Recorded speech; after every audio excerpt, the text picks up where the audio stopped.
there is a patient, there is a consumer at the end of that value chain that needs to be addressed. I think there's a lot of energy around how do you get a logo on your website, how do you make those partnerships, but I think it's really important that organizations really think through what's the objective of the partnership, how am I going to monetize a partnership, and is it partnering with an academic medical center right for your company today? Many times it's not, and that's okay. There's other ways to prove out your business model.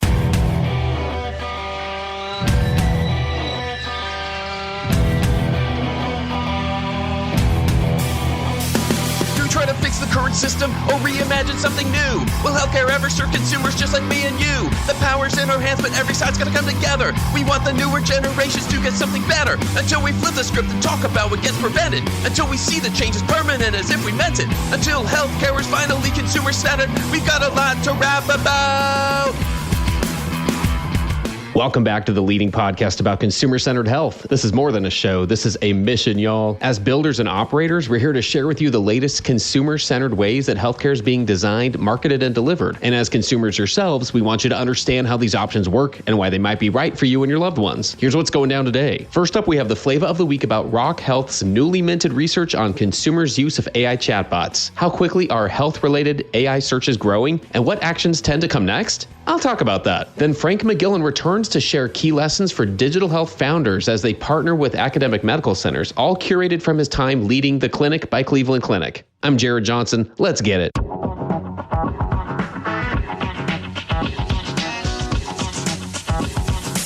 Flava of the week. Let's dig into Rock Health's landmark findings about the rapidly growing use of AI chatbots for health-related questions and see what we can learn as we operate in this new reality. I'll start by recapping some highlights that I brought up last week while pairing this story with the news of the launch of Perplexity Health. I shared that on March 23rd, Rock Health released health AI insights from their most recent consumer adoption survey of 8,000 U.S. adults. Probably the most significant stat was that 32% of respondents, or 1 in 3, reported turning to AI chatbots for health information, double the share from just a year ago. They also reported that other more established digital channels for health information, such as online searches and health websites, are still more pervasive than AI chatbots. Digging deeper revealed even more interesting details here. First, what they search for. According to the research, among AI users, top queries include searching for treatment options based on a diagnosis based on symptoms, and information about prescription drugs or side effects. Interestingly, even the lowest reported uses, such as insurance-related questions and searching for providers, were still relatively common, with almost a third of AI users engaging chatbots for those needs. So consumers aren't drawing a line between clinical questions and administrative ones. Instead, AI is becoming a single engagement point for the entire healthcare experience, close quote. Side note, is it just me, or have consumers ever drawn a line between clinical questions and administrative ones? But I digress. Second, how actively users engage in their own health. The AI user cohort looks a lot like healthcare super users, consumers who use more care, generate more data, and track more of their health across both medical and wellness domains. These consumers have been building their own personal health tech stacks. AI is just the latest addition. Another side note, that sounds an awful lot like another reference to the personal constellation of care that Zane and I keep talking about here. Third, what happens as a result of AI searches? The most commonly reported next step was searching for more information online or through different sources, which tells us that AI is often augmenting rather than replacing existing information-seeking behaviors. Nearly as many AI users reported moving toward formal care, such as consulting a provider and taking direct action, like trying a new health behavior or even adjusting medications. Overall, 8 in 10 AI users reported taking at least one relevant action following their interaction with AI chatbots. What's the consumer lens? These are important findings. What I do see missing from a lot of the narrative so far is the less popular truth that one of the main reasons why these apps get hundreds of millions of health inquiries each week is that consumers are searching everywhere for answers that they aren't getting from their traditional healthcare experience. It's the elephant in the room. And while I feel like this reality gets swept under the rug because of our respect for providers and the work they do, it's also easier to remedy than most want to admit. Just start designing and building for consumers. A lot of things about healthcare will always be complicated, but this doesn't have to be. Can we make that happen? I think we should at least try. And at the rate that health searches are changing, we might not have a choice for much longer anyway. Let's keep having meaningful conversations about how to factor in the rapid growth of AI chatbots in health searches as we design and build consumer-centered healthcare. That's another way that we'll build the healthcare of tomorrow, and that's the Flava of the Week.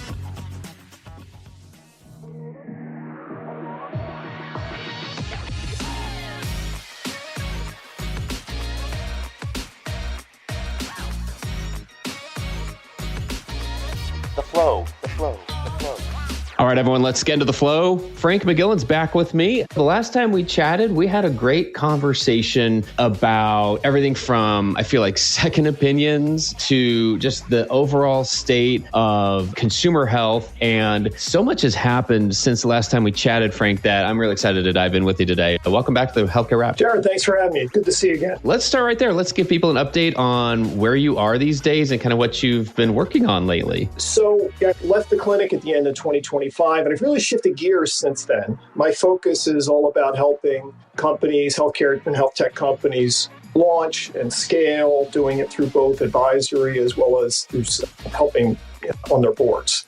And I found there's a lot of opportunities out there. I mean, there's incredible innovation, but a lot of the companies need some help thinking through their go-to-market strategy and really how to take what's a great technology and how do you make a business out of it. So what are some of those specific problems that you're looking to help organizations address? Well, it's everything from how to nail the value proposition. So you're really addressing both a consumer need, addressing a healthcare gap, as well as how do you fit into operational workflows for clinicians. It's the go-to-market strategy, about thinking about who are the target customers and how do you monetize the business. And just overall general strategies that are important as companies are both trying to scale, but also earlier stage companies that are in fundraising mode. It makes sense to be in this space right now, it feels like, because there's so much momentum. And I feel like over the last few years, ever since the main lockdown period of COVID, we've had these waves. We had the initial retail health wave immediately post-COVID. We had wellness and longevity and preventive health kind of starting to take center stage. Maybe not in the same areas, I feel like, but they're getting a lot of traction. They're at least getting in the public eye and topic-wise, like being talked about more. And there's all these things in between. There's all these different ways for people to better understand their health. I can imagine that need for the part that you just talked about, kind of the dual need, right? Addressing a way to make healthcare easier for the consumer, but building the business structure on top of that. Like that's always been a challenge, regardless of all these waves that have come and gone and investments that have been made, big scales and new players coming in and just thinking they can solve things. And then we kind of look at them and say, yeah, it wasn't that easy, was it? There's still that dual challenge of addressing what the consumer or patient actually wants and will respond to and building the business structure around that. Is that accurate? Is that still one of the main areas that will be a challenge, is solving both of those things at once? You know, there's so many opportunities in healthcare, both to deliver better outcomes, to help improve the overall health of the population. So a lot of big problems to be solved. And the good news is there's a lot of companies out there with applying some great technology and innovative approaches to how to solve those issues. Or at least I see companies kind of potentially run into roadblocks is either they haven't really thought through the adoption curve, which includes the consumer as the ultimate buyer of healthcare, but also includes the clinicians and includes the go-to-market channels. So how do you make sure that you're addressing the needs of those different stakeholders in a way that's meaningful and either going to open up reimbursement or going to motivate consumers to open their checkbook and actually pay for care? Well, I think about it in the lens of the self-pay economy, for instance. Maybe that's a starting point for us here too. What are you seeing? What are you hearing? What areas are of interest to companies? Do they see that as an opportunity? Do they feel like they can make momentum or have some traction in the self-pay area of healthcare? Because you mentioned, yeah, clearly there's the reimbursement side and then there's the cash pay side. Are we having to make a choice between those two, or are we still trying to figure out both sides of things for some of these business models? Like, just tell us kind of like how in general you're seeing companies approach the business side of consumer health. At the end of the day, it really gets back to what part of healthcare you're playing in. So if you talk about chronic disease management, for example, reimbursement is a large part of that, although part of that burden is being passed on to the patient. So that can't be ignored. And there's continued pressure in terms of from government programs, Medicare and Medicaid, which is squeezing some of the reimbursement. So yeah, I think that the pressure will always be there. If you look at other businesses, you mentioned longevity, which has been primarily more of a self-pay. I think there it's a matter of are you offering a high enough value for that individual that they're willing to open their wallet and contribute to their own healthcare. I mean, I firmly believe, regardless of what you're talking about, is that patients ultimately are consumers. and they need to manage their care. No one's going to have the same level of attention or really has as much skin in the game as you or I do in terms of managing our own care. And I think that's a trend that will continue.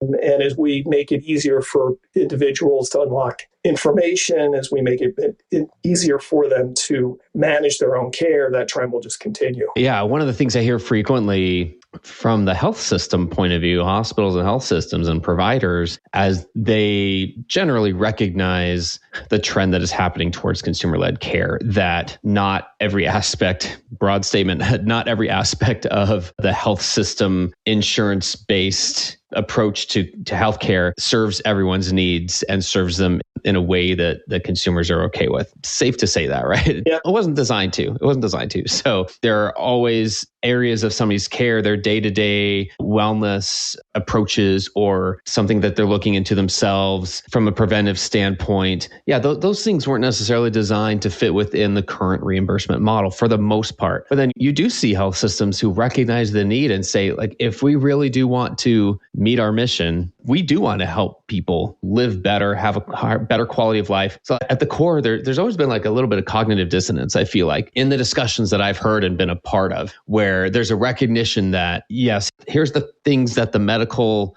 system was designed to address, to help people with. Then there are these other things that people might wish that it was going to help them with. And yeah, there's just always been, I guess, some natural friction there.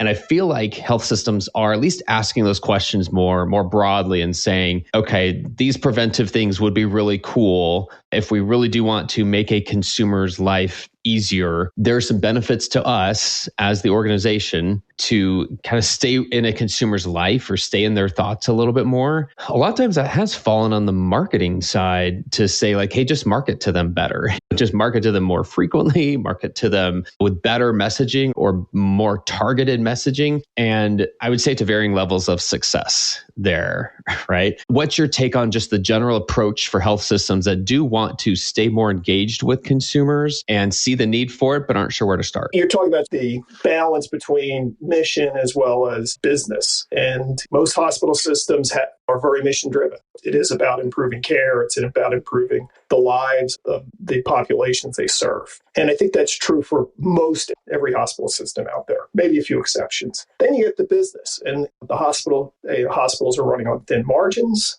Reimbursement drives activity, and so much of it's still paid fee-for-service driven, which isn't necessarily driving the outcomes. So I think most hospital systems are looking at, how do you serve that population? Multiple factors from an overall population health standpoint, from delivering chronic as well as acute care. And how do you do it in a way that's sustainable? Because unless you have a sustainable business model, the mission isn't achieved. So I think the same applies for startups and new companies that are entering healthcare. Generally, they're starting out with a mission. I want to improve the lives of people living with heart failure. We can apply technology to revolutionize care. But then you need to figure out, where does that bridge the mission to developing a sustainable business? And it can be done. It's not easy. Sometimes if you fall too far into one or the other camp, it's probably not going to work out. We've seen some of those, haven't we, in the industry? You mentioned the tech side of things, the technology side, and how those are some of the players involved in trying to bridge this gap. What are you seeing here on the technology side of who's trying to make a play here, and how are they trying to approach the consumer side of health? Yeah, you can't talk about health tech without talking about the impact of AI and the fact that the large players are adopting their large language models specifically to healthcare and making it easy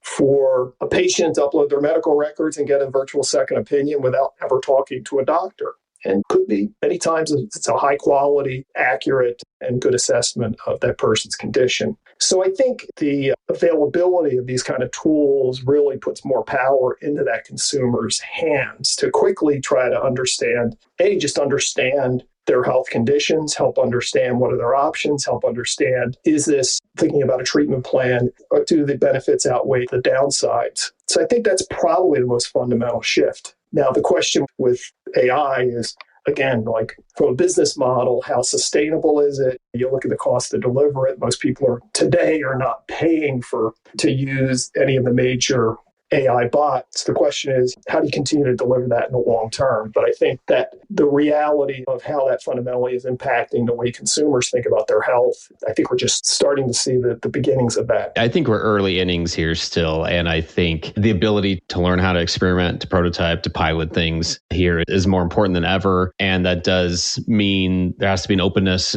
to recognize that there are, again, like needs that a health consumer has that aren't currently being met by a current service line or a current approach that a provider or health system is offering. And again, it's almost a moot point in terms of like why the system was built the way it is. The fact is it's working the way it was designed to work. So the answer here seems to be in better understanding the consumer themselves. That is one of the things we've learned in new entrants entering healthcare, the Amazons and other retailers coming into the space and saying, we're going to understand some very specific needs that a consumer has, and then we're going to meet those needs in a better, more convenient, simpler, or sometimes more cost-effective way. There are so many opportunities for improvement. The more we focus on a consumer's needs, the more we see some of those opportunities for improvement, and we can at least choose which of those areas to focus on. Is not very easy. I think that's one of the themes of the show over all these years. This is just not an easy proposition to easily or quickly succeed in. We do see a lot of success. It's just the difficulty and the length of time that it takes to get there. With that being said, again, to me, that all comes down to better understanding how consumers make healthcare choices. It all comes down to understanding the frame of mind, the options that people feel like they have or don't have. Whether or not they do, I'm finding there's just as much of a challenge to help people understand the choices that they actually do have. So there's a knowledge gap and there's a trust gap when it comes to understanding for any given person, how do they better understand their health and wellness? It's felt acutely in healthcare, but it's also in other parts of society. And looking at all the sources of information that consumers have on their health, some of it high quality, some of it of very questionable quality. So consumers are being bombarded with different points of view, miracle cures. Do vaccines even work? I mean, it's questions that I think we thought were well settled. So the question is how to build that trust, how to meet the patient where they are in order to help them make sound decisions for their health. They need to make the decision. The question is, how do you help them make the right decision? Which then the next step is how to deliver that care most effectively. And how do you bridge gaps between availability of specialists and the fact that half the counties in the United States don't necessarily have access to a specialist? How do you deliver that care more effectively, more efficiently? How do you meet them where they are from a convenience factor? I mean, all things that are solvable, but as you say,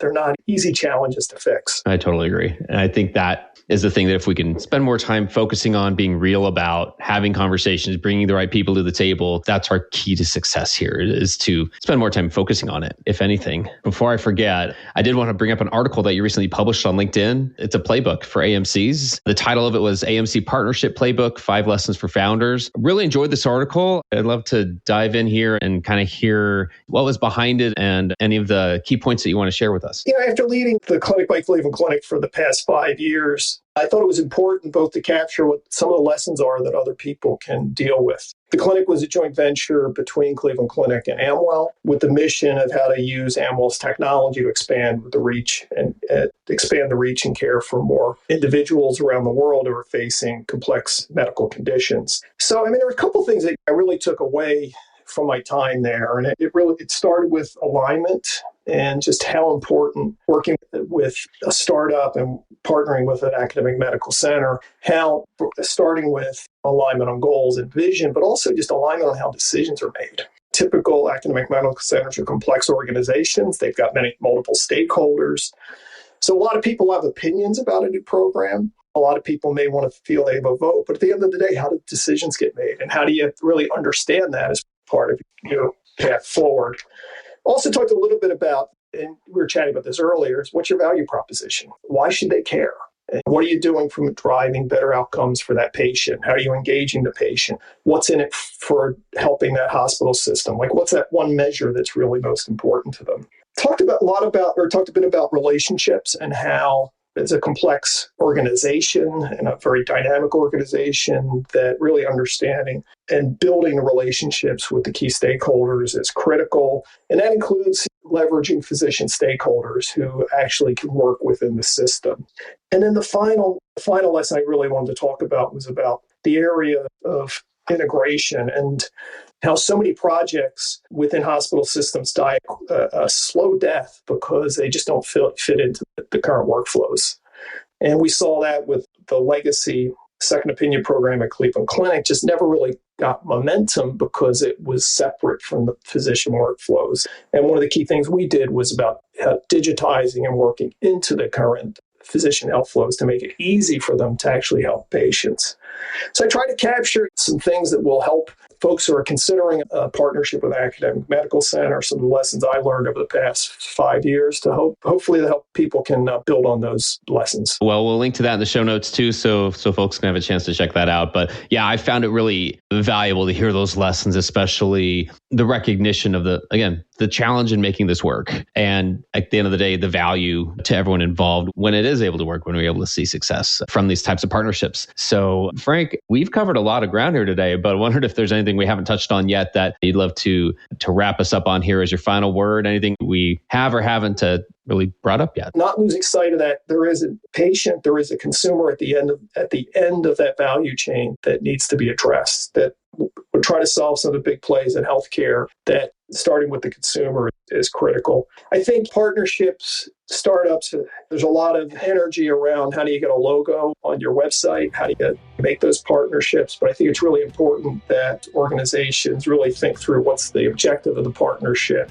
how am I going to monetize a partnership, and is it partnering with an academic medical center right for your company today? Many times it's not, and that's okay. There's other ways to prove out your business model, but to make sure people are going into it with open eyes. So I guess just closing, appreciate your time today and always like chatting about how to solve some of these complex problems. Well, again, just having the background you've had, especially these last few years, really value the point of view that you've brought here and the objective nature, the objective way you're able to see the needs that consumers have and recognize that's as part of a value chain that you can't just address that in a vacuum. You have to consider all these other factors. So yeah, Frank, it's always a pleasure. I look forward to doing this again soon and look forward to hearing where you are and some of the continued success that you're having there. Thanks for joining us today. Thanks, Jared. Have a great day.